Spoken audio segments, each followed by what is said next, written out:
So also in week 4, Indiana welcomed in Illinois for a top 20 Big Ten matchup. Indiana had played Old Dominion, Kennesaw State, and Indiana State. So there was some questions about can they take care of business against a valiant foe within their conference. And I think they answered it pretty well. Pretty well, you'd say 63-10. This game was a massacre. Kurt Signetti, man, Google me, bro. I don't know. I'm not a big buyer of Indiana, but I'll let you go first. This seems real, so I might be changing my tune here soon. Yeah, so I think that one of the biggest things that they did over the offseason is they went out and got a quarterback to replace Curtis Rourke, and that proved to be a really good decision going with Fernando Mendoza out of Cal, former Miami guy as well, or from Miami at least. But he played really well at Cal, a little bit underrated. He gave the Miami Hurricanes all they could handle last year with Cam Ward, and just in general, a really good quarterback. Obviously, lesser competition for the first 3 games, maybe Old Dominion less so because they have 2 wins on their schedule, including Virginia Tech. But 14 touchdowns to 0 interceptions over the first 4 games. He absolutely sliced up that Illinois secondary, and just in general, that offense looked like it can move the ball at will, while on the other side of the ball, that defense would kept Illinois stagnant. So in general, I think Indiana is for real, but how for real are they? I think they're just about as for real as they were last year.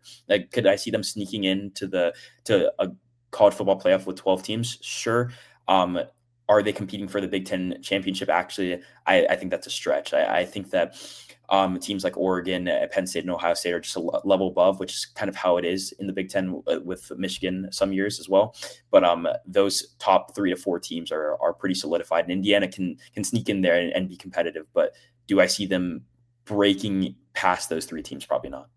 It's tough because I don't want to have any sort of confirmation bias here about when I think about their schedule. They're I don't think that they can beat teams like Oregon, Ohio State, and Penn State, but I can't move the goalpost on this team because I would have thought that this would have been a lot closer. And I thought Illinois was going to be a little bit better. And clearly that they're not on that level.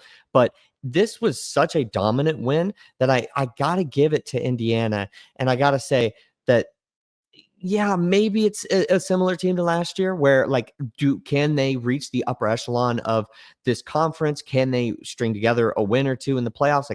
I don't know, but this team dominating Illinois when they have so many returners, and Luke Altmaier, I think, is a good QB.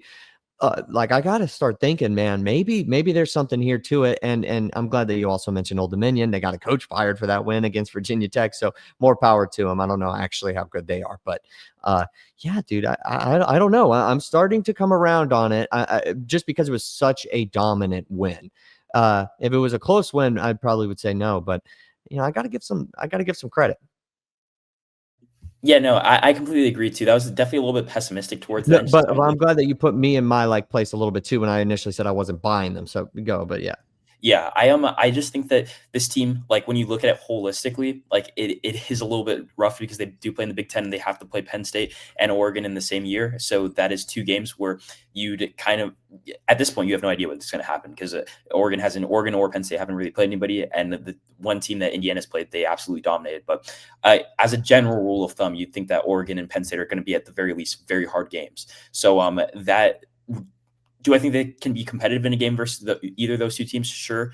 I'm just not completely there on them yet. But what we saw out of them was a game for the ages for Indiana, especially versus a team that was in the top 10. Illinois, like you said, had Luke Altmaier, and there's just a ton of returners along. They had a really great season last year, but they're just barely missing out on the college football playoff. But Indiana, they weren't supposed to be this good. It felt like they were coming into this game, so they're the number 19 team in the nation.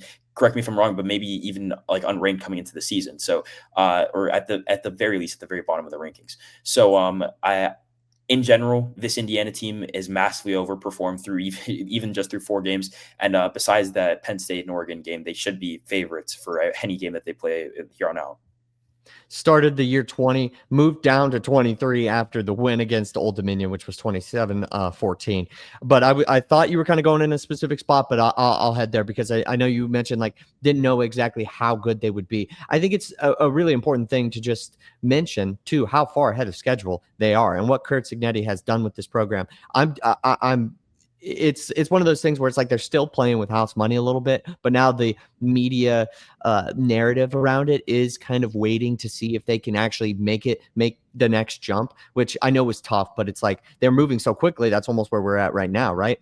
But I'm not like in the know about everything Indiana as far as like his future there, what he's potentially building. So I'm just kind of speaking just as a general fan right now when it comes to what I'm about to say. But I really hope he doesn't leave, because I don't know if I'm sure there's going to be plenty of offers, right? There'd be plenty of programs I want to pay him a ton of money to come and rebuild them or take them to the next step or what have you. But I really hope that he sees this through, because this is like a story that you almost never see. I can't really put my finger on if it's happened in the last 5 years or so.